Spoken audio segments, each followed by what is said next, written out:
In this episode of Nightmare Echoes, Eleazar and Jesse talk about Pan's Labyrinth. But because we love movies, we also speak about Unbreakable, The Omen, City of Ember, Beetlejuice, and Scream. Upcoming movies on the podcast are Night of the Living Dead, Constantine, The Devil's Backbone, and Shaun of the Dead. So please subscribe to not miss any of those. Enjoy the episode.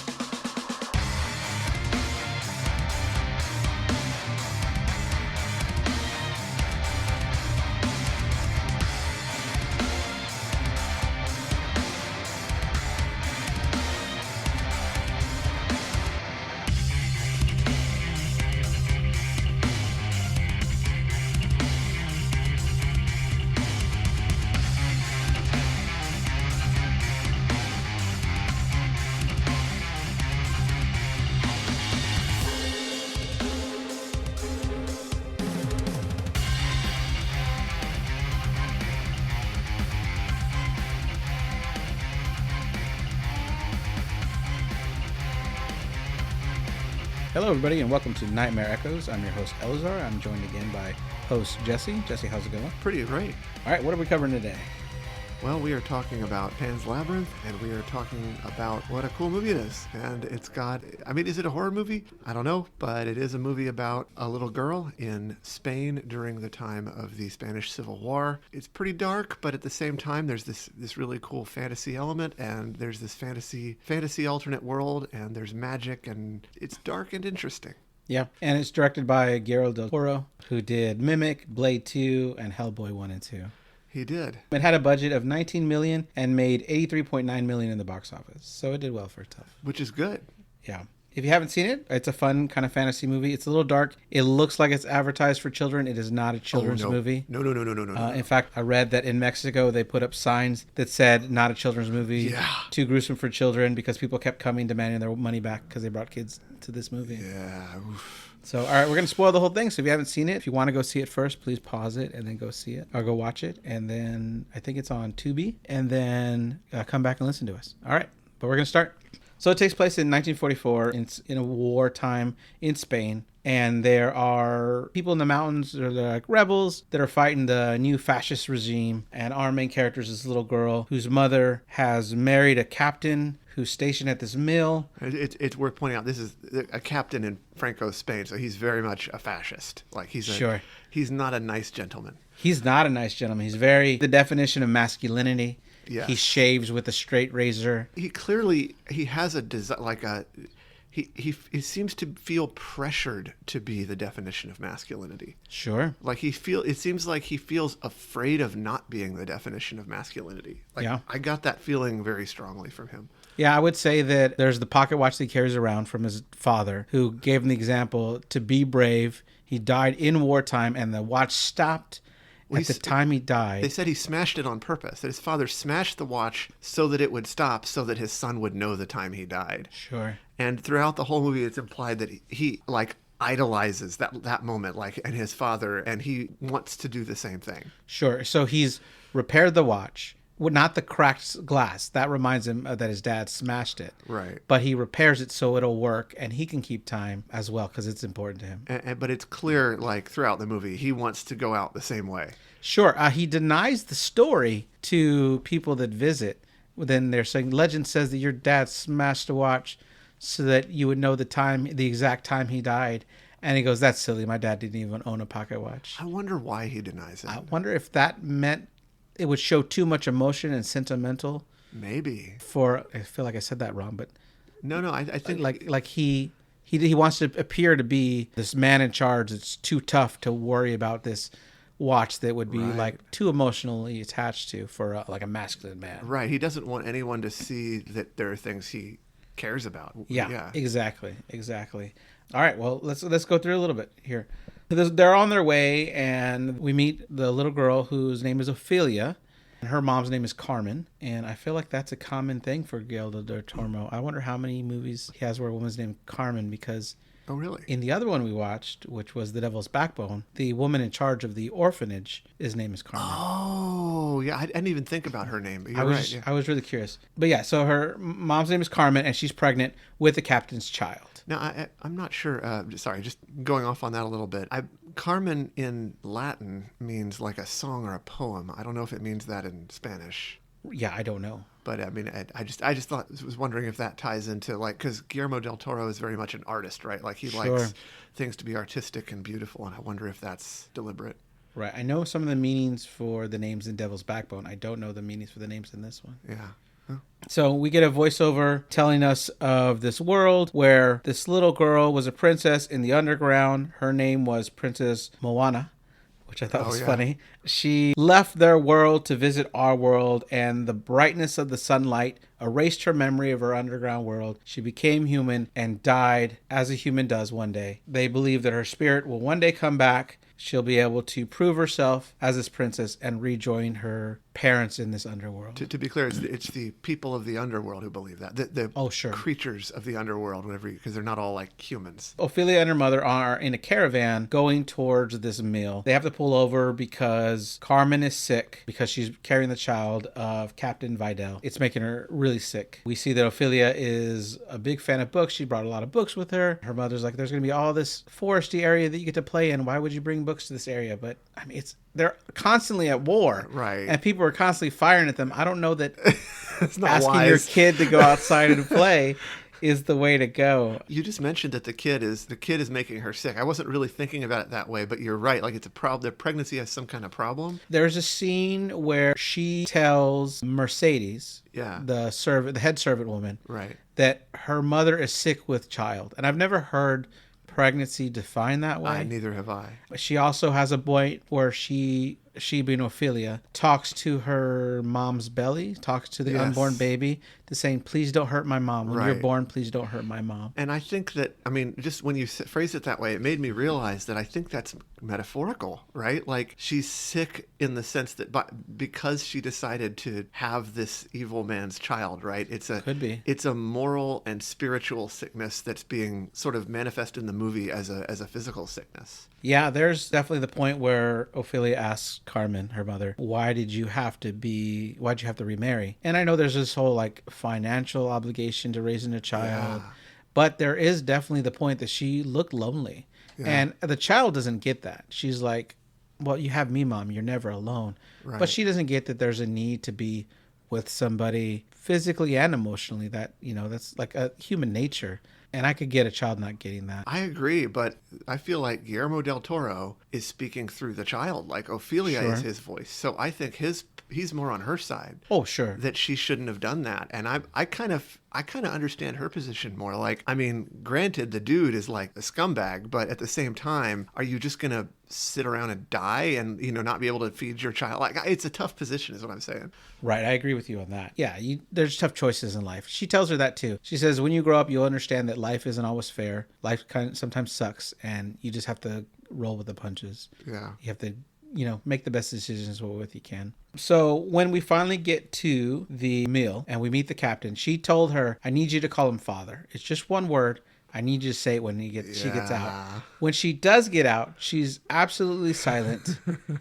She lifts the left hand to shake hands and he says something like es otra mano. Yeah. Which is like, it's the other hand. He grabs her hand really hard. He's kind of a jerk about it. Yeah. Like squeezes it too hard to teach her a lesson. Like, hey, you shake with the other hand. Yeah. Well, if you offer your left hand for a handshake, I think traditionally that's like an insult. Oh, okay. And I don't know whether that was intentional or not on her part, but you couldn't blame her if it was. Sure. He also referred to them, I know in Spanish, if you're referring to a group of all men or a group of men and women, you would end it with an OS, whatever word you're using.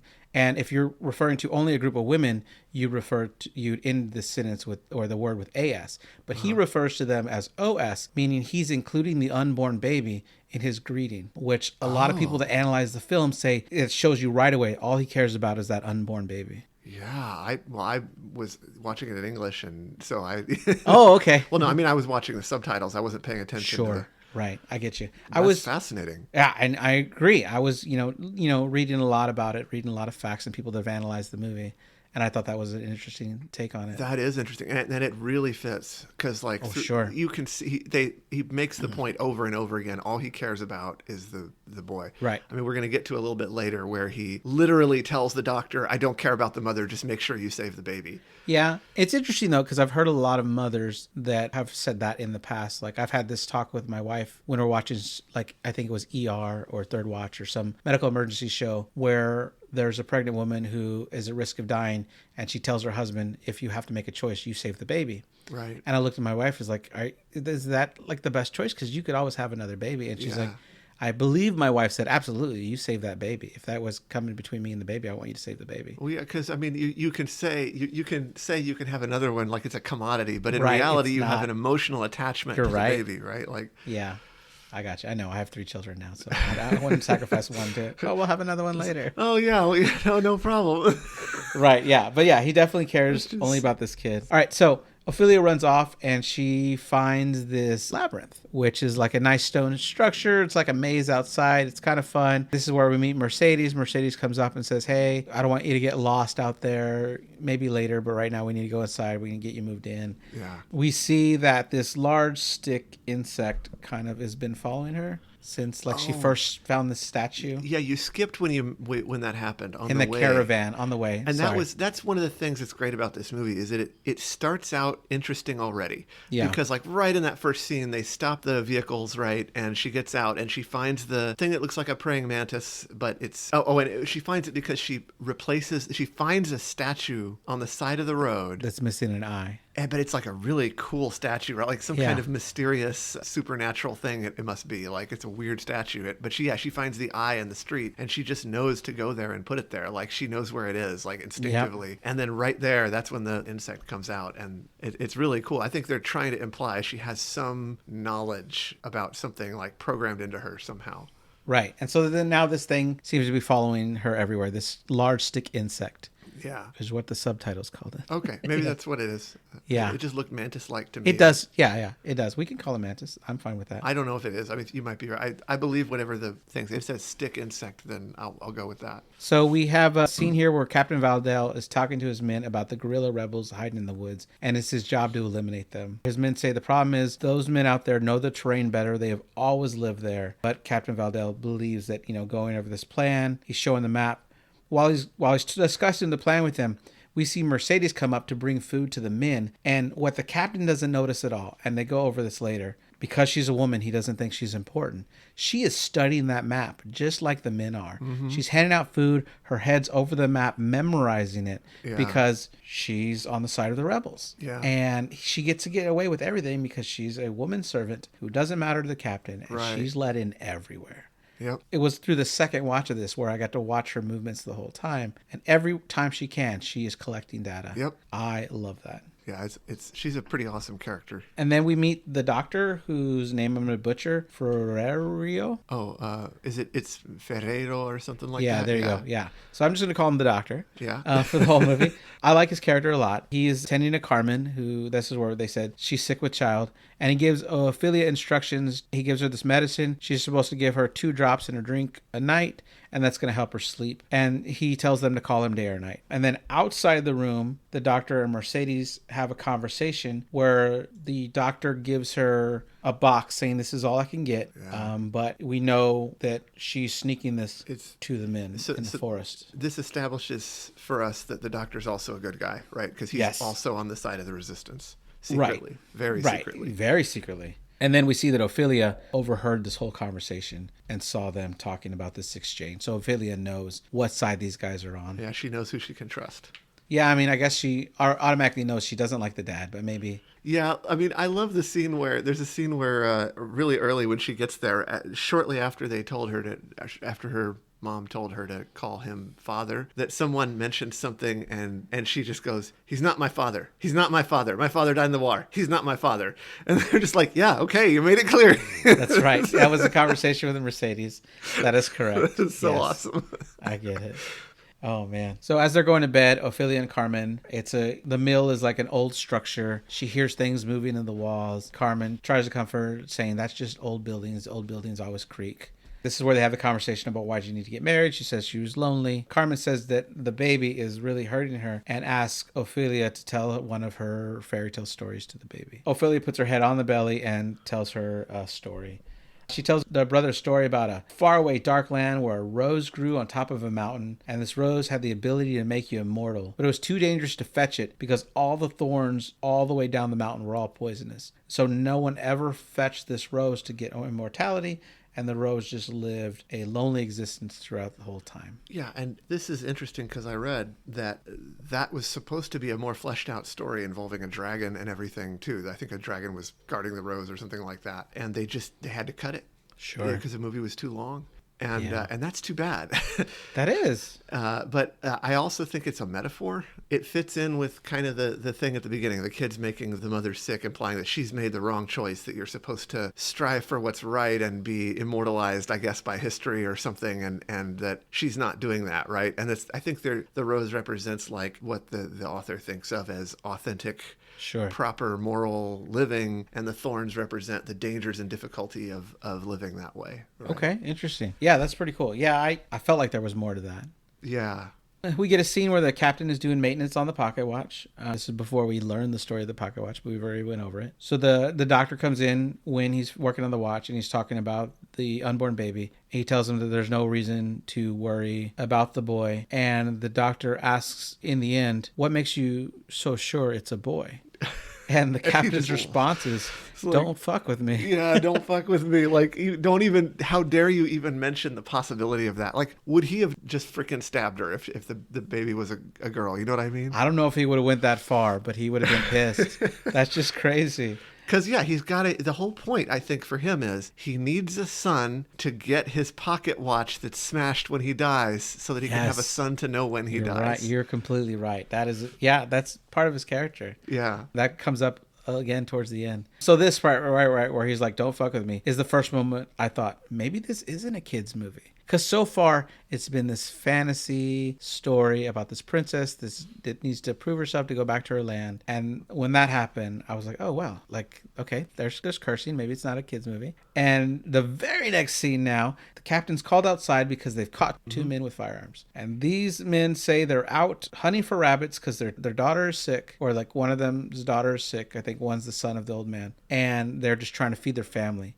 Yeah. The one guy tells the captain, look, if my father says we're hunting rabbits, he's an honest man. Well, We're hunting rabbits. He keeps cutting in while his father's explaining, and the captain keeps saying, shut up, I don't want to hear from you, I want to hear from the other guy, but he keeps cutting in, trying to save his dad, and the captain gets increasingly angry. Yeah.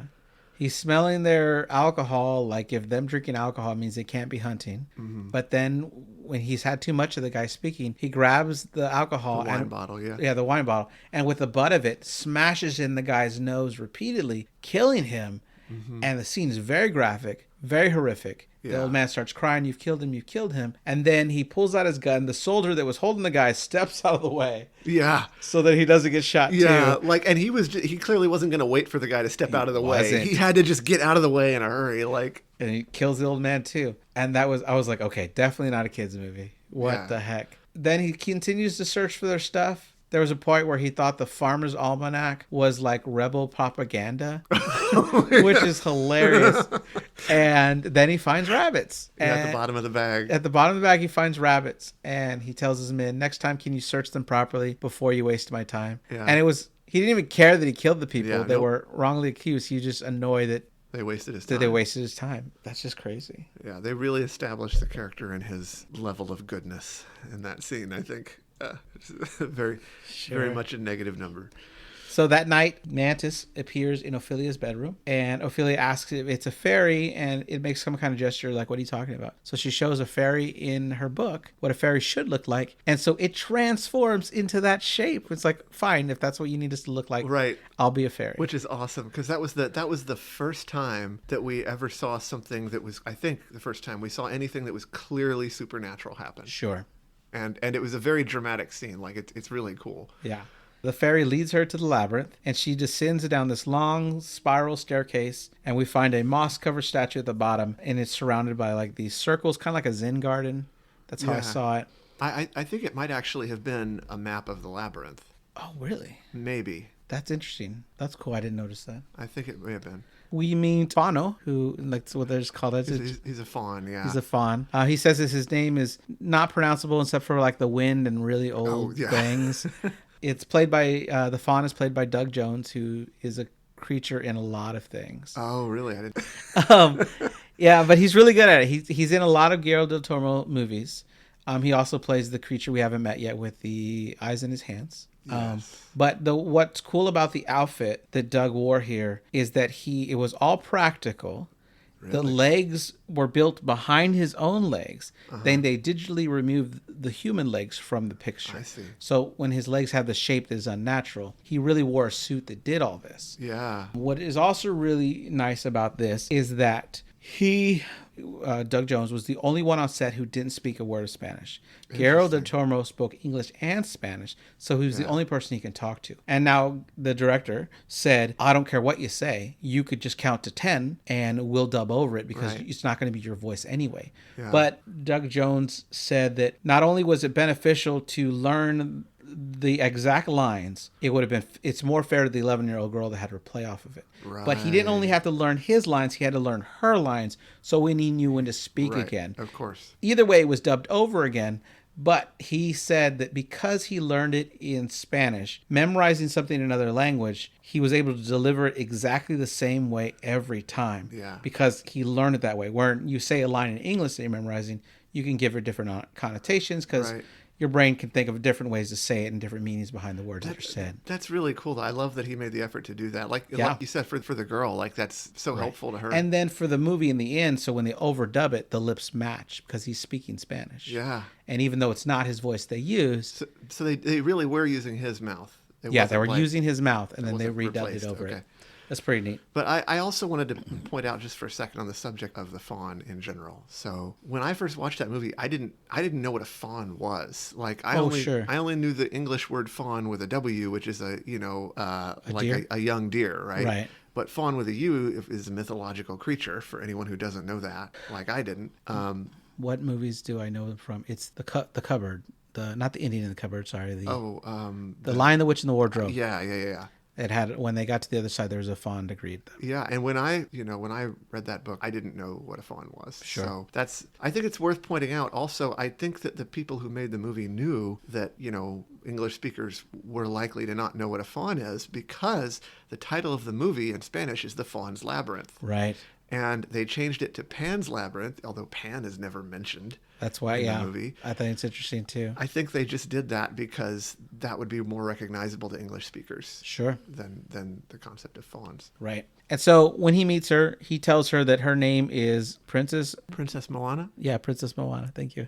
It's just funny, like her name is Princess Moana. Oh. And that she's the daughter of the king of the underworld. If she is to complete 3 tasks before the next full moon, she can prove herself. It'll open a portal to the underworld and allow her and the fawn to return to the kingdom. He gives her a book, the Book of Crossroads, which is going to tell her the future. And when she opens the book right here, it's just completely blank. It doesn't show her anything. Yeah. He gives her mission, and we know the guidelines and the rules that we have to go by. We get a scene of the captain shaving while smoking. He's cleaning his boots. The captain takes these rabbits that he got from the last scene and asks Mercedes to prepare them for dinner. She replies they're too young to make a good meal, and he asks her to put them in a soup then. So she takes them over to the servants, tells the servants the captain didn't really like your coffee. He thought it was burnt. The servants have a scene where they're like, he complains about everything. And she tells them to use the rabbits. Then we get a scene where Mercedes and the other servants are preparing a hot bath for Ophelia. We find out that she has a surprise from her mother, which is a brand new green dress and some really nice shiny shoes. And you see those and those are doomed. Yeah. Yeah, don't let the kid put them on until the dinner. Exactly. I have children. That fancy suit is going to be on a hanger in the car. Yes. When we get to the dinner, you're changing in the bathroom if that's what it takes, because you are not messing this up before we get there. I was thinking that too. I was like, you deserve what you get. This is not a smart parenting decision. Right. So when she goes into the bathroom to take her bath, she pulls out the book. She's looking at the book. It does reveal some stuff about what she should do next. But she remembers that Fano had told her that if she were to look on her left shoulder, there's evidence that she's this daughter. And when she looks she pulls her shirt down, we see kind of a birthmark, which is a moon with a few stars around it. And this is one of those things, like movies do this all the time, where it's like she wouldn't know that she has a birthmark on her shoulder. You've never seen it your whole life? Yeah. Come on. Yeah. Like, it's ridiculous. Like, it's the same as, like, there have been other movies that have done something similar where they say something like okay, so in Unbreakable, right? Yeah. where they say, how many days in your life have you been sick? And it's like never occurred to him that he's never been sick. Like, I think you would know if you've never been sick. They do that in The Omen as well. In The Omen, they ask the parents say like, hey, has your child, like, hey, I don't think our child's ever been sick. It's like, well, that's a good thing, right? Like, sure, we've never had to take him to the doctor, but shouldn't that be a good thing? Why would parents worry that their kid's healthy? Also, how would you not know about the birthmark? Like, I know Yes. kids can have a little bit of hair when they're born, but you would be able to tell. Oh, The Omen? Yeah. Yeah. Completely. Yeah. Completely. Yeah, I don't know. It's a little suspicious. Yeah. But okay, we just ignore that and move on. Mercedes cooking dinner with the other servants, and we're given instructions on the meal. As Mercedes is chopping potatoes, we see how she cleans her knife with her dress, and she tucks the knife into her dress for safekeeping. Yep. Every time, which I think is interesting. Ophelia comes down with her beautiful outfit, this beautiful shiny green dress with these beautiful shiny black shoes. Mercedes asks if Ophelia wants some milk, and Ophelia gets excited about that. They go outside, they're milking a cow, like, this is fresh freaking milk. And she asks her to stand back because she doesn't want her to get the dress dirty. And Ophelia uses this time to ask Mercedes if she believes in fairy tales. And she said when she was younger, she used to believe in all sorts of things, but she doesn't believe in it anymore. And that, again, I think is maybe a little bit metaphorical. Like, she's, Mercedes has lost a lot of her innocence dealing with all the ugly realities of the war. I could see that. Someone sends for Mercedes because the captain's looking for her. And we get the first viewing of the storeroom. They're getting a bunch of supplies.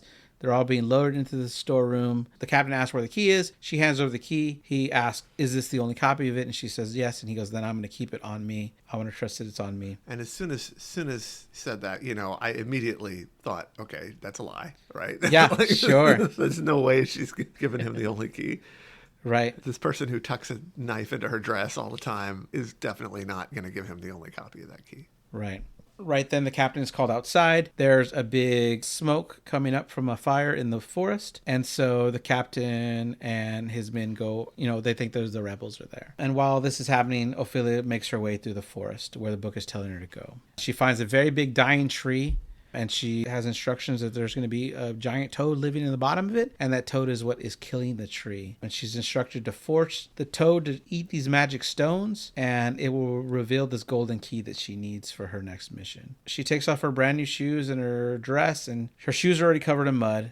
She puts the dress on a tree for safekeeping so it's not in the mud. Uh-huh. And when she starts to crawl under, we already see the wind is picking up. Yeah, and going for the tree, out for the dress. Doomed. It's doomed, of course. But also, like, it's really weird. She crawls into this tree, right? And it's like somehow much bigger than it could possibly be, right? Yes. Well, I assume she went down. Yeah. But you're right. It's bigger on the inside. It's bigger on the inside. Yeah. Yeah. And that was the first part where I started to wonder, is this all her fantasy or is this real? Like, You can definitely interpret the whole thing as that. I think it's questionable. So Sure. Guillermo del Toro was interviewed about this, and he said that to him it was real and that he put some things in there to show that it was real. I mean, there are scenes throughout the movie that where something supernatural helps her in some way that it's hard to explain without the supernatural thing. Okay. But at the same time, I feel like there's always some way to explain things away, right? Like, she could have imagined it. And even if that was the author's intention, through a lot of this movie, I did have the feeling that the fantasy world was too good to be true in this dark reality where they were, that it was too wishful thinking. And I almost, at some parts, and I know this wasn't the author's intention, but I couldn't help feeling this way, that like we were even being mocked a little bit for taking her seriously. Like, sure. Oh, you want a happy, silly fantasy? Okay, here's your stupid fantasy, you dorks. Like, That's like funny. I had that feeling a little bit of like, you all just can't deal with the darkness of reality, so here, have your stupid childish fantasy. But I don't think that was the intention, but still though, Sure. So she's going underground. While that's happening, the soldiers are in the woods. The captain gets off his horse and he sees a fire that's been recently put out. It's still warm. This is where the captain finds packs of ampules, which he says are antibiotics. Somehow, staring at that liquid, he just knows that's an antibiotic, which I found fascinating. It could be a vasopressor, like who knows? Like one of the soldiers gets excited because he found a lottery ticket. I think that's awesome. Yeah, They left their lottery ticket. The captain shushes the soldier because he hears that they're nearby. He taunts them like, "Hey, come get your antibiotics." And your lottery ticket. You're right. They don't say that part. But we do see a scene later where the soldier's checking the lottery ticket to see if he won, which is awesome. All right, back to Ophelia. She's crawling under the tree. She comes across the big toad. It eats these roly-polies, and so she has the stones in one hand. It licks a roly-poly off of her face, like, hey, I want that. You have that. Yeah, and she realizes she can use that to get it to lick up the stones, too. She shows it to him, puts it in her hand with the stones. It grabs her hand with the tongue, pulls them all in, and then it spews out its entire essence? It's really strange. It's like turns inside out. Right. It like comes out, and then right there on the surface of this pink flesh, like the stomach, yeah, is the key that she needs. Key. So she gets it. She crawls back outside. There's also a little moral thing in there. Sure. Like she has a discussion with the toad, a kind of one-sided discussion, where she's like, don't you feel ashamed sitting in here and getting fat and eating while the tree suffers because of you? And like, I feel like that's important because it's, again, I think the author being like, this is about morality and she's the only moral one and she's the moral hero. When you put it that way, it kind of mirrors the movie City of Embers. Have you seen it? Oh, no, I have not. I wanted to see it. Bill Murray plays this character, this toad, but he's a mayor.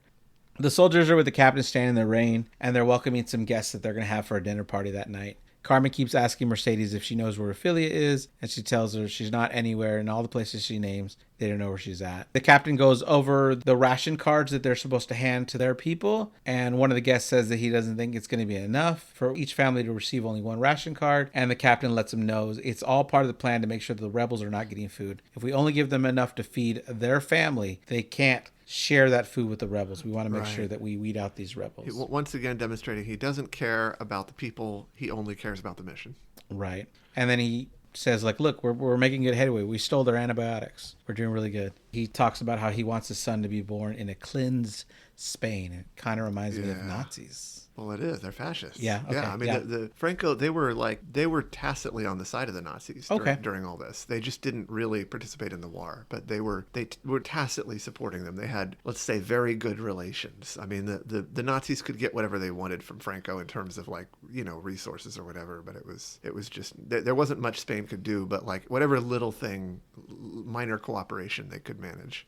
Okay, cool. Think. All right. Well, yeah, that's my ignorance in history, I guess. No, I mean, it was Franco's Spain was on the fascist side. I mean, that was the alignment, right? It was fascist versus liberal. Sure. And then the communists over in Russia were this sort of odd man out. We see a scene here where Mercedes goes out. She tells the servants to keep the coffee on the burner, and she's going to go out to get more wood for it. The other women are like, we can take care of that for you, but she's insistent on going. She grabs a lantern, heads outside, and she passes the guard, and then she holds up the lantern where the guards can't see, and she waves her hand back and forth over the light to send a message out to the rebels, who's ever watching. She's doing some kind of code, which is interesting. And then Ophelia shows up wearing the dress full of mud. She just put it back on. It's already muddy. I'm putting it back on. Some of the guests ask Carmen how the captain and her met. Carmen tells this story about how her husband died, and a year later she met the captain again for the second time, but this time they fell in love and all this stuff. And the women are all excited about the story, but the captain doesn't care. Captain shuts her down for talking, says no one wants to hear your story, even though they asked about the story. Yeah, they literally asked. Which, it's a dick move. Then Mercedes comes in to tell Carmen that Ophelia's come back and that she needs her attention. So Carmen's examining the dress. She's telling her that her feelings are hurt. She's taking a bath. She's telling her as punishment she's going to go to bed without supper. Yeah, which I think was common at the time. Yeah, that's rude. But she tells her that she not only disappointed me, but you also disappointed her father as she leaves, and that makes Ophelia have a good smile on her face. Her father didn't care. Her father didn't care if she was, or her stepfather didn't care if she was there at the dinner or not. I'm sure he'd rather her not be. I think she was just smiling because she was like, good, fuck him. Yeah, exactly. But it's not true though. Yeah. Like he didn't care if she was there. Right. Then the stick insect comes back, takes her back to the labyrinth. At the labyrinth, Ophelia takes the time to examine the statue, and Fano tells her that the statue is him, her are both in there with the baby brother that is unborn, that they're all in the statue. Yeah. And then she asks a very important question, which gets no answer. Yeah, it's like, why the baby? Why is he important? And he just like changes the subject. And he goes, we have 2 more tasks to the full moon, so we need to work on those tasks. The next day, the captain goes to the supply room, and there's a bunch of families, and he's handing out their allotment. One of the soldiers grabs a piece of bread and gives this ridiculous speech about, look, we care for you. We're giving you each a piece of bread. We're obviously feeding our families. We care about you. It's like, in Franco, Spain, nobody goes hungry or whatever. And it's like, we know the truth, so it's so much the opposite of that. Right, exactly. Inside, Carmen, who's Ophelia's mom, is just growing sicker. And Ophelia goes in the bathroom for privacy, and when she opens the book just shows her lots of blood. And so she gets worried about her mother. She runs out. Her mother is definitely bleeding a lot. They call for the captain, who brings the doctor for help. Doctor orders uninterrupted rest for Carmen and asks that she be sedated most of the time. The captain realizes, he's like, whatever you need, you can have it. Just make her well. Although he really only cares for that baby. Yeah, and now Ophelia, of course, is very, very concerned for her mother to the exclusion of her other tasks, right? She doesn't go back to the book. Right. Because she's just so worried about her mom. Yeah. She's moved away to another room so that she can rest more, and Mercedes is trying to comfort her. Ophelia says she's never going to have a baby if having a baby brings this kind of complication. Yeah. Ophelia asks Mercedes if she's helping the men in the woods, and Mercedes asks if she's told anyone else. And Ophelia says that she hasn't because she doesn't want anything to happen to Mercedes. Yeah. Ophelia asks Mercedes to sing her a lullaby, and Mercedes says she doesn't remember any of the words, but she just hums it, which comes back later. Mercedes is out getting supplies for the rebels, and the doctor arrives. He decides to go into the woods with her, and we learn that one of the men out there named Pedro is her brother. Fano visits Ophelia, asking why she hasn't carried out the next task. She says her mom's really sick. He says, I don't need excuses from you, but then gives her a magic remedy, which is a baby mandrake. He tells her to put it under the bed with a bowl of fresh milk and to put 2 drops of blood in it every morning. Which is a bit odd. It is a bit odd, but I mean, Harry Potter uses mandrakes to heal things too. Yeah, mandrakes. I don't know, the combination of magic in there and then the way it's depicted with the mandrake root becoming alive is very odd. It's very weird, but it works. It does? It does. But again, I think you can explain that away as an imagination if you want, because you can just say, well, the doctor's attempts to heal her helped her make a recovery, right? Up until the point where the mom finds the mandrake. Yeah. Or the captain finds it, gives it to the mom. How she handles it, I think, has an effect. Yeah. Right. Okay. Fano continues by giving her a bag and an hourglass for her next mission. He tells her it's going to be very dangerous. She will see a massive feast, but she's not to eat or drink anything. He adds her life depends on it. And if someone were to tell me my life depends on not eating, yeah, I would take that to heart. I know. This bothered me as well. I'm like, this is the easiest to follow thing. Like, of all the things they tell you to do, this one's the easiest. How is this the one you messed up? Right. So we cut to Mercedes and the doctor. They're at the rebel camp. She brought them supplies like tobacco and cheese. I don't feel that the tobacco's that important, but I guess it's good for morale. I don't know. I think tobacco is pretty important when you're addicted to it. Yeah, okay. And then she gives them letters, like mail that they've been receiving from family. She sneaks them mail. The doctor goes to see one man with a really bad damaged leg. And while the other soldiers are reading a newspaper about things happening in the rest of the world, the doctor decides that he needs to amputate the leg. He tells him he's going to do it in as few cuts as possible. Right before he begins, the man asks for one more moment. He kind of like just comes to reality with the fact that he's about to lose his leg. He's like, he's telling him goodbye. And then we see the first cut, and then it cuts away. Yeah. I'm like, "Ay." The old take a swig of alcohol first approach. Yeah, although that would make you bleed more, which is unfortunate. Well, okay, but like, yeah, I don't give a shit. If you're cutting off my leg, I'm drinking some alcohol, buddy. Right. I think they have better medicine now, though. If you had the option, if you're in a hospital, well, yeah, you can get some hydromorphone. Nowadays they'll just. But like, there was a time they didn't. I mean, even in the 40s they had ether or something at least, but they, right. the rebels didn't have it. Yeah, you're completely right. So Ophelia's looking in the book and is giving her more details on the mission. She is to use the chalk to draw a door, and once she opens the door, she's supposed to start the hourglass, and the fairies are going to guide her in there. It tells her again, do not eat or drink anything, and be back before the last grain falls. She pushes the door open, sees the foreign world inside. She places a chair down because it's kind of a drop, so she can get down with the chair. She pauses for a moment to look back at the timer as she's running in. Well, okay, she starts the timer, goes into the world, looks back to look at the timer, and she's walking so slow, which that timer does not look like an hour. I was wondering that also. Like, I felt the same way. There's a lot of little things like that we can nitpick, but yeah. The thing that I always thought was interesting in this scene is I'm like, how many stories you draw a door and then can go through it? Beetlejuice did the same thing. Sure. Right?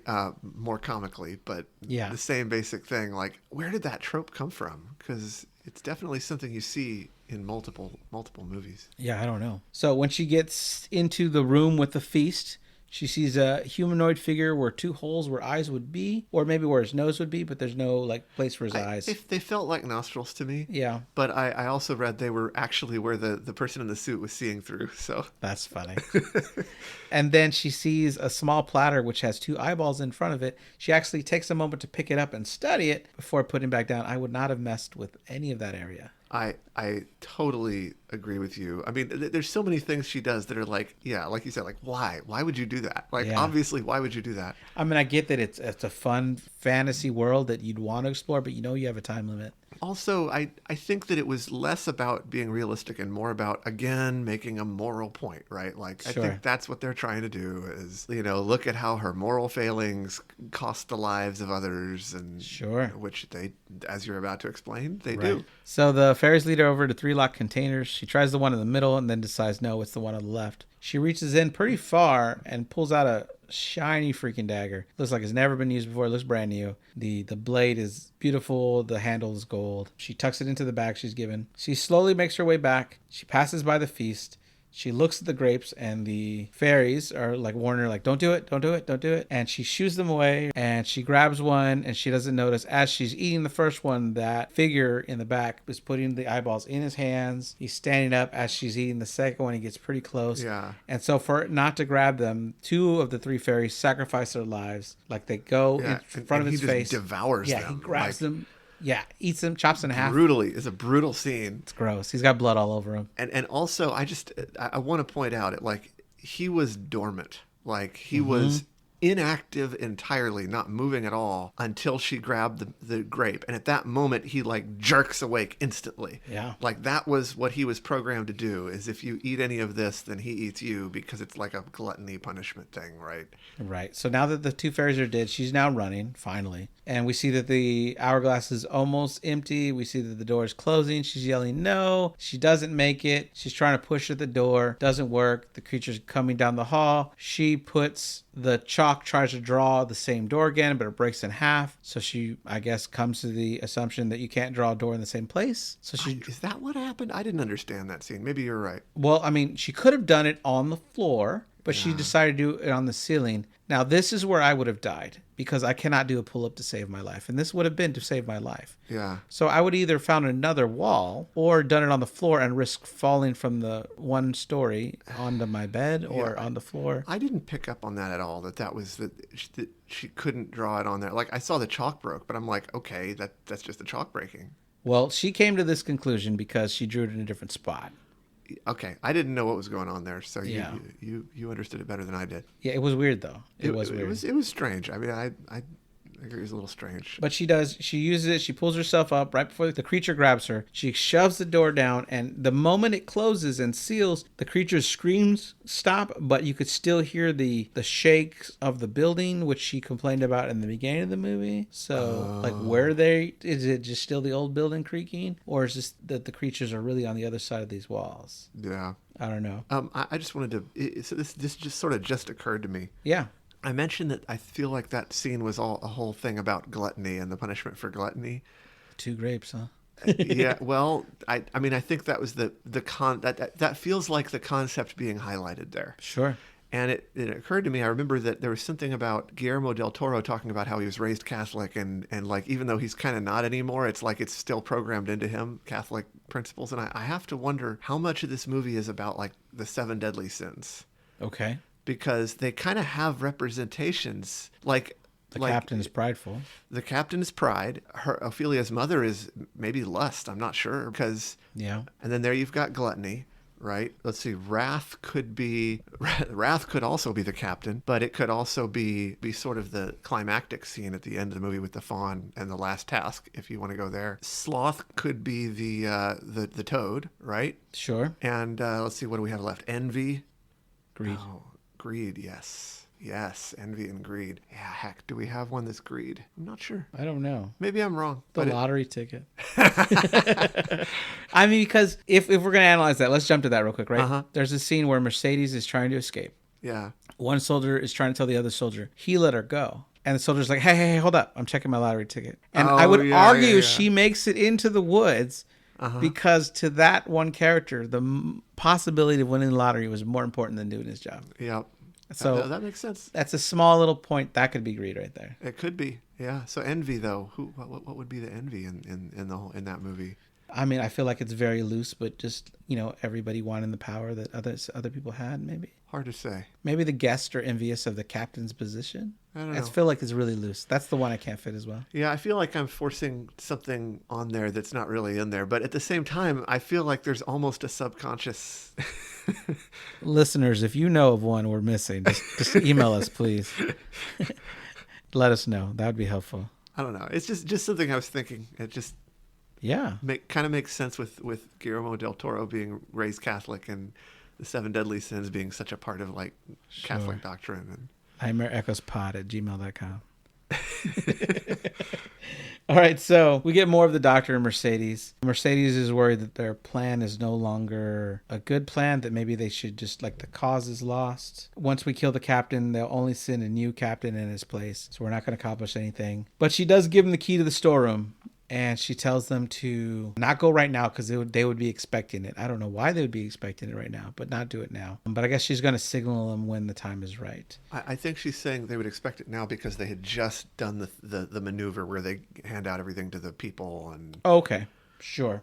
That makes sense. They do come up with a good plan later, though. Ophelia is looking after her mother and tending to the mandrake. She places it under the bed. She gives it some blood. And then the doctor comes in to tell the captain that Carmen's temperature is way down. And the captain mentions she still has a fever. And the doctor says that's actually a good sign because it means that she's fighting the infection. And this is where the captain makes it clear. If you have to choose, I want you to make sure the baby lives. He has to live on to bear his father's name.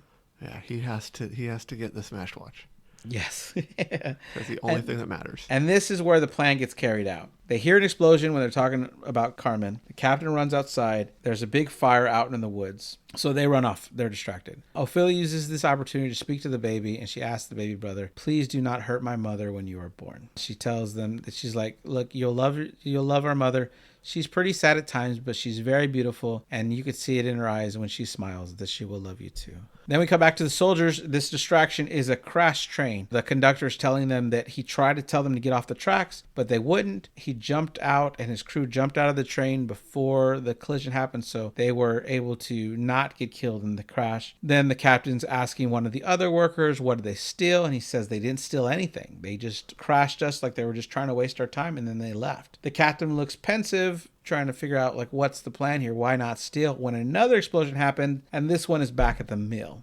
Yeah, and he realizes it was all just a distraction. Sure, yeah. So at the base, there's a big fight. One of the men is telling the captain that the rebels came out of nowhere and that they're actually armed with grenades. The captain walks into the supply room and sees that it's been ransacked, and he notices the lock was opened with no damage to it at all. And this bothered me because I'm like, how can you be that dumb? That's you know pretty what I mean? dumb. Like you would think you would smash the lock just so that he wouldn't know you gave them a key, yeah, right? Exactly. It was pretty bad. So the captain leads the charge to kill the rebels, and he joins the fight. He pulls out his one little shooter, which I think is hilarious. He carries a little gun where everybody's carrying rifles and stuff, but he's a good shot because he kills one right away. And then they're walking through, killing any injured men that are too far gone. Well, this is also the scene where he makes another very, I think, revealing comment where he says something along the lines of, "Are you afraid of dying? This is the perfect way to die," right? Like it's like he's hoping that he dies so that he can smash the charge, watch. right? It's his charge, yeah. He wants to smash the watch. That's what it is. That's 100% what it is.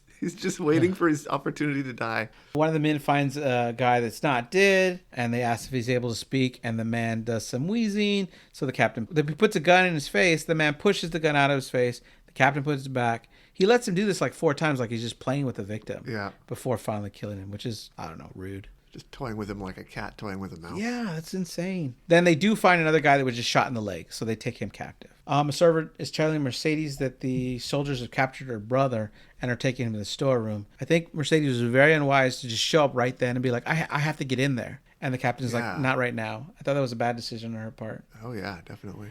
We see Mercedes is cutting more potatoes. The other servants are telling her, hey, that's enough. We see her clean the knife again and put her away in her dress like she always does. So Mercedes takes the milk to the doctor, who's tending to Carmen, and Carmen reports that she's feeling much better. We see the captain is interrogating the man, who we find out is Pedro, who is Mercedes' brother. I didn't realize that was her brother. Okay. Yeah. I missed that point. No, you're good. So Pedro, I didn't notice it until the second time. I thought they were it. like in a relationship, but someone earlier in the movie commented it's her brother. Pedro tells the captain, "Fuck you." The captain points out that they've captured a stutterer. He's like, "Oh, this is going to take all night." Yeah. And then the captain goes over the instruments he's going to use. He loves like this pre-torture of showing like, hey, when I use this instrument, I might not believe what you say. When I use this instrument, we're going to become best pals. It's a great scene. It's evil, yeah. And by the awesome time scene. I use this one, I will believe everything you say. And it's historically accurate. Like, I know that's a thing for torture that I've read about worldwide. Is step one is showing the person the implement of torture, and a lot of people confess right there. Sure. That's funny. Have you seen Renfield? No. Okay, so one scene is that a person's captured by the police. Before they even start interrogating, he's in the room going, "We've killed lots of people. I'll tell you where the bodies are built. I can." The cop's like, "No one's talked to him yet." It's hilarious. But then the captain makes a very cruel deal to a stutterer. He tells him, "If you can count to 3 without stuttering, I'll let you go." I don't know. I mean, I have to wonder what he would do if the dude just goes 1, 2, 3. Right. I've played this whole stuttering bit. Yeah, right. Gotcha. Like, I mean, what would he have done? I don't know if he's a man of his word or not, but he told Pedro doesn't believe him. Yeah. And he tells him, "Look, I'm the one in charge here. Men, if I say he gets to go free, will you question me?" And they're like, "Absolutely not, sir." They're like, "So great. So you get to go free and try it." And so he does 1, he does 2, and he stutters on 3. Yeah. It's very slow. I mean, it's very torturous. I really think if he had succeeded, it would have been one of those kind of scenes, right, where the captain lets him go and he walks out and he goes, "Well, I let him go," and then shoots him in the head, right? You're probably accurate. That's probably accurate. Like, dang it, I would have wanted to question him.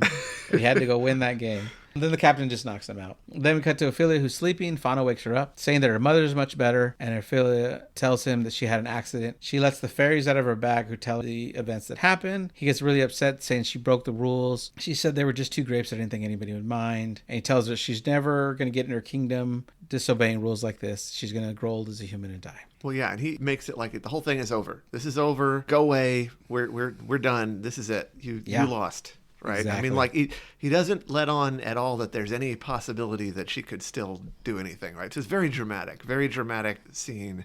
Yeah. Yeah. The doctor's being escorted by the captain in the rain. The captain apologizes for having him wake up so early, but he needs his help. And the doctor finds Pedro badly tortured. His hand actually looks like it's got a big gap in it, like he cut through his hand. Yeah. It's pretty gross.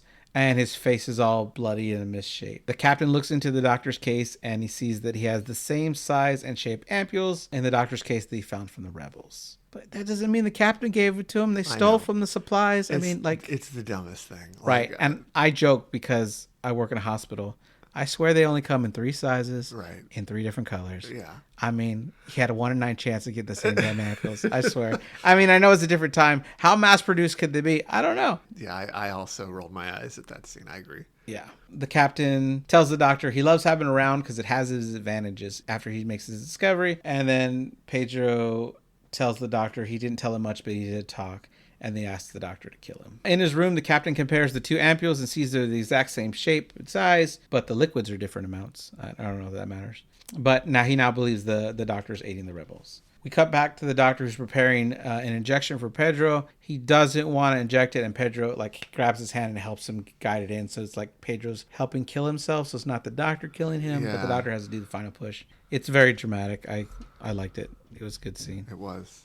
Then we get the scene where Ophelia is under the bed checking on the mandrake when the captains make his way to the room. So he's worried that the doctor is not on his side. He's worried that his wife isn't really being taken care of. So he goes to check on his wife and the baby first before confronting the doctor. This is where he finds Ophelia under the bed, pulls her out of the bed, and goes under the bed and gets the mandrake. Ophelia tells Carmen that it's magic. The captain blames it on all the books she's allowed to read. I'm like, don't blame the books. Books are good. Fascist.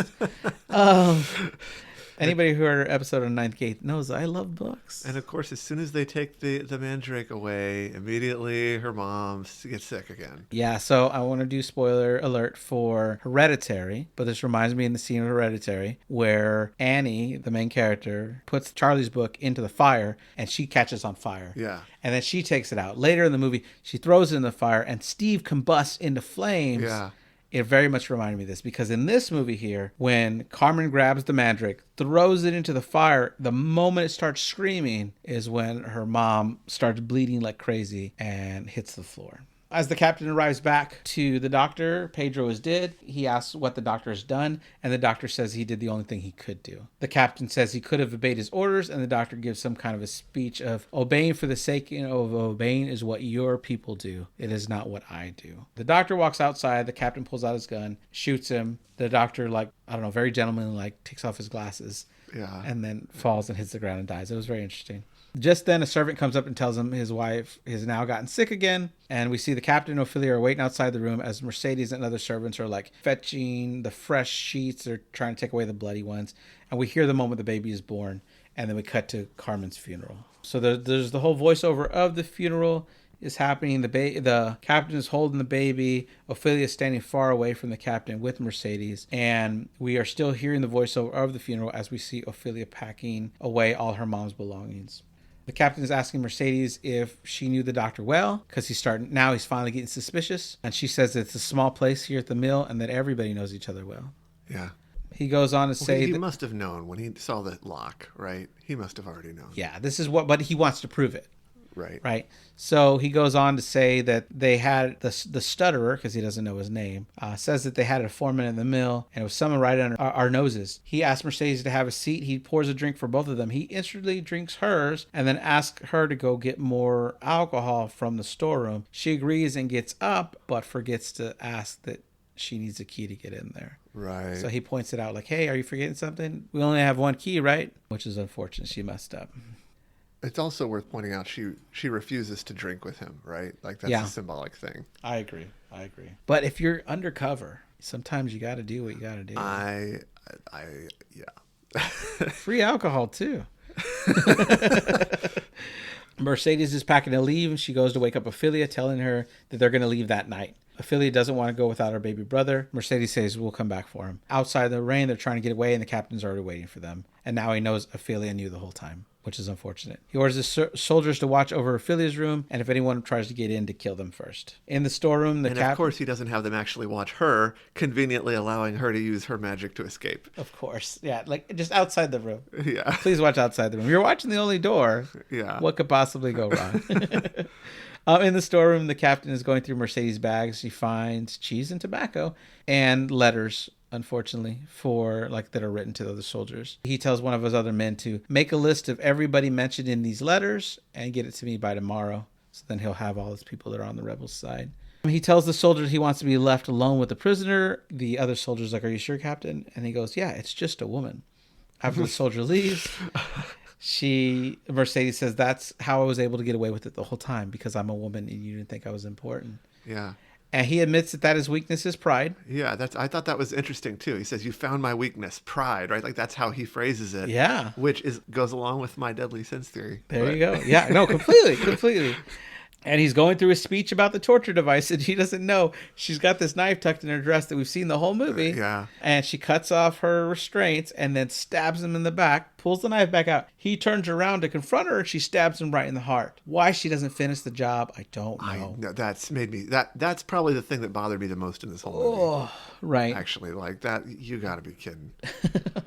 So she walks outside, and this is where the soldiers are like, "Hey," he let her get away. And the guy's checking his lotto tickets, hey, hold up. And they crumples up the lotto ticket I didn't win. He goes, "What?" He let her go. And so they're about to pull out their gun to start shooting when the captain's "I want her back alive." So they chase after her, but she's able to get away in the woods. And I really feel like this lotto ticket, if this hadn't happened, she would not have gotten away. Yeah. She'd have been shot. Yeah. But she runs into the forest, and they're following her on horses. She makes it to a clearing. They surround her in the clearing. She pulls out a knife. And this guy who's on, he gets off the horse. He's trying to calm her down. She puts the knife to her neck. And he goes, "Hey, don't kill yourself. I want to be the one to kill you." Okay. I'll stop then.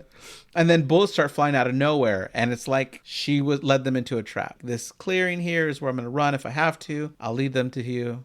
If it was planned or not. If it wasn't, it was good. Either way, they just start shooting them all. And I think only 2 guys on horse escape. And the rebels start chasing them, firing guns as they go. I was just going to, it just also occurred to me, maybe they didn't need to do greed because they already did that in The Devil's Backbone. Yeah, That's so true. He hammered that one home. Oh, yeah. Since you brought that up, two of the rebels here are the two main kids from The Devil's Backbone. Oh, really? That's yeah. cool. So Carlos They grew up. and Jaime, are playing rebels in this. Oh, that's awesome. I didn't notice that. Well, if they were 13 and 12 in the old one, yeah. they're now 18 and 17 in this one. I think that's it's cool. Awesome. Yeah, it was a cool little fact. Also, when comparing the two, Guillermo del Toro called this one the sister film to The Devil Backbone's the brother film. It makes sense because they're both at the same time. They're both at the same time in the same place. They're both end of the Spanish Civil War. Yeah. And everybody's dealing with the dark realization that the worst has come to pass and that the bad guys are winning and the cause is lost, right? Yeah. And those are themes that theme is kind of there in both movies. I feel like the darkness of that. I mean, this, Pan's Labyrinth, like just the feeling of it is so freaking dark, Yeah. I mean, because it's like everything is so lost and hopeless, and like there's nothing you can hope for that's good except, in the real world, punishing the bad guy, I guess, if you care about that. And then, of course, there's the fantasy world, which is the only hope for an escape that feels almost, like I said, too much, right? Too good. Yeah. It's a dark period in history. It's hard to imagine being in that situation, what you would do. Sure. So while this is going on with Mercedes, Ophelia is visited by a fairy, and then we see that Fano's there and wants to give her one more chance. He asks if she promises to do whatever he says without question, and she agrees. He tells her to fetch her brother. She says that he's, locked away, and he gives her one more piece of chalk. Like, here, make a doorway. Yeah. We see the two soldiers on horseback actually made it back to camp, and they report back what happens. The captain is washing his face, and he's got this new smile because she cut his inside of his mouth. It almost reminds me of like the Joker. Yeah. In the when the Joker cuts his mouth open and wider. There you go. Yeah, Heath Ledger. When he cuts his mouth open, it's only on one side. So he sews it shut because he's a man. He sews it shut himself like Rambo would. And then he drinks alcohol, which burns the crap out of it. Yeah. And then he pours another drink. Which is awesome. Because he's a man. Because he's a man. So while he's doing this, he doesn't notice that Ophelia's already in the room. He finds the chalk that she left. And as he's starting to look around the room, that's when the soldiers come in and tell him what just happened in the woods. The injured officer gives a report that they must have had 50 men out there. I don't know how he knows that. He's just guessing. Yeah. But the captain asks how many men they have left, and they said they might have 20. And this is where, so when this is happening, Ophelia grabs her brother, tells him not to worry, that she'll keep him safe. Just as the captain comes back in, she's in the background. It's very dark, and then lightning hits like from a storm. It lights up the room, and so the captain's able to see her illuminated for like just a second. Which is surprisingly reminiscent of Suspiria, right? Sure. Yeah, that's true. Yeah, that is. Oh, yeah, that was good. Outside, there's an explosion, gunfire everywhere. Inside, Mercedes has come to get Ophelia, but she's not there. With all the explosions, Ophelia runs, and the captain's following her with the baby. She's able to make it to the labyrinth, and the captain follows her through the labyrinth, although he's struggling because she drugged him. I forgot to mention that. She put all the drops that her mother was to help her mother sleep. Yeah. She put the whole vial in his one drink of alcohol. So he drank that, and now he's kind of trying to struggle to stay up. And I want to point out, like, these are several of those scenes that I think Del Toro is trying to say, look, it's real, right? Because if it wasn't real, how did she get into his room and get the baby, right? Yeah. And if it wasn't real, how did she escape through the labyrinth? Because as we see, the labyrinth opens up for her. The walls part for her in a very cool effect, in my opinion. I get what you're saying. Yeah, it is a cool effect. Yeah. Because the walls open, she makes it there faster. The Fano congratulates her on making it, and she sees the dagger, and she asks what it's for, and he says he needs a tiny drop of blood from the innocent, so it's going to be a little prick, don't even worry. And she's like, absolutely not. You're not cutting my brother. And he's like, you said you would obey me without orders. She's like, you're not hurting my brother. And as they're having this debate, the captain walks up. He doesn't see Fano. But he sees her talking to, like, the air. He grabs the baby out of her hands, and then he just shoots her. So she falls to the ground. Outside the labyrinth, the rebel army is waiting for the captain. He hands over his son so that he won't be killed. He pulls out the pocket watch to see what time he's going to die. Yeah, and he tells them, tell him when I died, whatever, and Mercedes delivers the best line in the movie. He won't even know your name. Which is amazing. Like, so awesome. That was like the worst death for this man.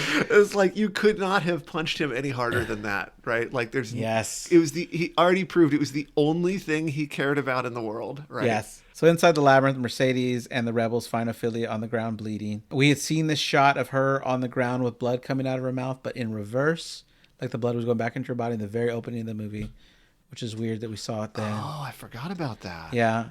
And so now we see what's really happening here. But her drips of blood are going onto the statue. Mercedes is singing the same lullaby to Ophelia that she sang earlier in the movie, but just hums it as Ophelia dies. And she is an innocent, so it's the blood of an innocent. Right, exactly. So we see Ophelia awaken in her kingdom, wearing a red dress and red slippers. In the courtroom, we have 3 really elevated thrones. 2 are being occupied by her father and her mother. Her father is played by Dr. Cáceres from The Devil's Backbone, which is a neat little thing. You know the doctor? Yeah. I just thought that was cool. That is interesting. I'm just a little bit confused by that part. Like, are they saying that her mother and her well, maybe she just took them along for the ride. So I heard one theory that her spirit has tried to come back multiple times and throughout this generational line, and that her mother was a previous attempt to prove herself and didn't. I don't know any. That doesn't make sense. It doesn't see. I don't see it anywhere in the movie. That doesn't make sense, and it wouldn't explain how her father's there. Yeah. No, I think she took him along for the ride. Yeah. I think they just got a special, transition from the Christian afterlife to the underworld because she was like their golden ticket. Right. And then we see that Fano's there and he tells her, congratulations, you passed the test. And the test was, could you sacrifice your own being over the blood of an innocent, or, save the innocent? Right. Sure, that was the real it was. test. Yeah, sure, it was. Yeah. Right. It's like not the way he intended to solve it. I mean, yeah, that's what you were supposed to do. Yeah. I totally just didn't think of that. Sure.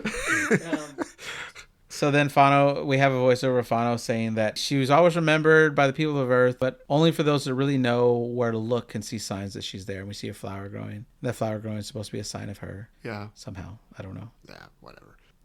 Anything else you want to pull apart about this? Yeah, so I mentioned already the thing about how I felt like the fantasy world was too good to be true. It was a very beautiful sort of... Sure. The fantasy stuff was really pretty. The Labyrinth was really pretty. There's a lot of beauty in this movie in the midst of an incredibly ugly reality. Yeah. Like, the contrast to that was almost too much, but at the same time, it was part of what made the movie so interesting. The faun is really beautiful himself. He's very pretty. You want to be his friend, depending on what kind of, person you are, I guess. Sure. There's so much that's beautiful in the movie that I kept thinking that there's so much that's beautiful in this movie that it made me think, I had to go look up when this movie was made. Sure. Right. And I was like, okay, this is about 20 years ago, little less than that, but approximately 20 years ago. Right. And I thought, when I was a kid in like the 80s, if I watched a movie that was 20 years old, right, it would look so dated. Right? Yeah, sure. And I was thinking that's absolutely, like, I could tell someone who's never seen it that this movie, Pan's Labyrinth, was made last year, 2023, and no one would have any reason to suspect that wasn't true. Sure. And I think that's really interesting because, like, if you think about 60s, 70s, 80s, 90s movies, like, they're not just different in terms of better special effects, right? It's not just that. Right. The culture changed, the way people talk changes, the music changes, right? Like, everything changes decade to decade in such an identifiable way. You could identify these movies even without video, just by listening. You could identify them just by reading the script, what time period they're from. And I don't think that's true anymore. Okay. I asked some people, hey, I asked some people who are much younger than me, do you think movies from like the early 2000s look dated at all? And they said no. Sure. I get what you're saying. Yeah. I mean, there's definitely examples of ones that are just filmed so pristine and beautiful that they could be timeless. But you're right. I can't think around that time. I think somewhere in the late 90s, they were doing really bad with CGI. Yeah. Like, that is totally, that's late 90s CGI. Absolutely. It's bad. Yeah. But I think once they got like a hold of that better, and they're able to make it not look crappy. Yeah. That, yes, we hit a point where movies from this point going forward can be. But that's why I think it's interesting. All these old classics get our 4K special release edition. But they were never intended to be seen in that massive. It's too good. Right. It's never intended to be paused and analyzed. Yeah. And like, if you watch Scream, there's the scene where Sydney's being attacked in her own house. She thought it was Randy on the phone playing a prank. She's getting attacked. The killer comes out of the closet and is attacking her. You watch it slow, you're pausing the frame. You can see that's not Neve Campbell. That's her stunt double. Right. Yeah. But that was never intended for people to pause it and analyze it that way. Yeah. So I see what you're saying. Well, but yeah, this movie is beautiful. I think I'm also saying more than you're just talking about the effects. Like, there's more than that. Yeah. It's the effects, the culture, the music, the way people talk, the values, the ideals. Like, every one of those things changes decade to decade until the last 20 years. Okay. My real argument is I think history has kind of paused. And do we have social media to blame, or? I don't know. I don't know the answer. I just think it's an interesting phenomenon. That is interesting. Yeah, I just thought it was worth bringing up because it's I agree. something I've been thinking about ever since I watched that movie, rewatched that movie. Yeah. Well, thank you for recommending it. Yeah, it's a great movie. I had loved never it. seen it before, so I've seen it twice now. I like it a lot. I think I'm glad we both like that movie. Yeah, I want to show my dad because I do get to show him a horror movie every now and then, and he seems to really like comedic horror. Mm-hmm. So we watched Ready or Not and The Blackening. I think your dad would like Pan's Labyrinth too because he'll be able to appreciate things that you and I didn't appreciate in the dialogue. Because of the Spanish. Because he can understand the Spanish, yeah. Right. And I'm sure the translation doesn't capture all of that. Oh, of course. Cool. Well, thanks for talking with me today. Yeah, thank you. All right. So I do want to take a moment to say that if you haven't yet, you can find us on Instagram at Nightmare Echoes Pod. And if you'd like to email us, again, that is nightmareechoespod@gmail.com. Please like and subscribe and leave us a review if you'd like to. And thank you again for listening to us. Have a good day. Bye.